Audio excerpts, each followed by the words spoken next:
A quick funny story. When I lived with my grandfather back in the day, I had an 11:30 curfew, and he was adamant about that 11:30 curfew.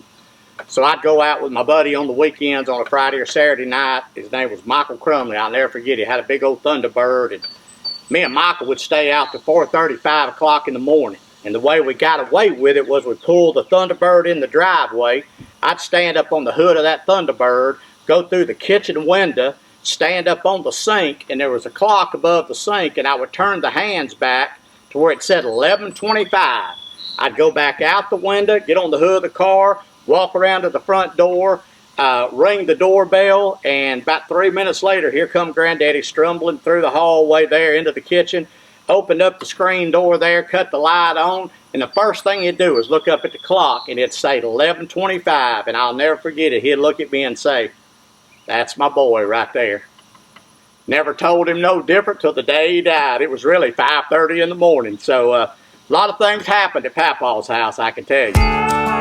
Hey, sorry y'all, that's my Papaw calling me. I'll be right back. Never mind, wrong number.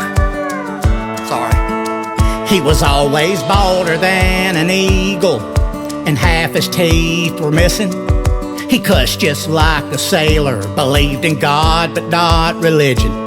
And that above ground in the backyard I swam every afternoon looked kinda like a fish pond, more green than it was blue. And slamming that old screen door was not allowed at Papaw's house. His old gun rack held a rifle, the one he taught me how to shoot. He had a spit can in his right hand while his left jaw held a chew. And you could always hear Hank Jr. on a record spinning round, turned up loud at Papaw's house.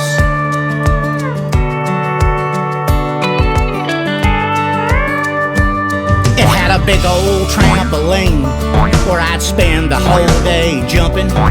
He gave me my first dip of skull, said, "Don't tell your mama nothing." And that yard was filled with old cars that he'd try and get to run.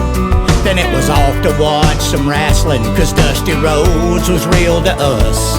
And eating ice cream before bedtime was allowed at Papaw's house. On the front porch sat a cooler full of Pabst Blue Ribbon beer, and a couple RC Colas that we'd both make disappear. And you could always find a Playboy book underneath his old brown couch. I pulled a few out at Papaw's house. Wow. And what I wouldn't give if I could travel back in time, I know right where I'd go. Me and Papaw on a gravel road with our fishing poles like the Andy Griffith Show. He bought a bass boat at a yard sale with a burnt up Evinrude. Never could quite get it started, so we'd fish in the swimming pool. He never would take him a bath till Sunday morning came around. Ooh, that water was brown at Papaw's house. There was always an American flag on the front porch flying proud. I can see it now at Papaw's house. I will say this, Papaw had some pretty good Playboy books. That '89 edition was something. I can still see that now.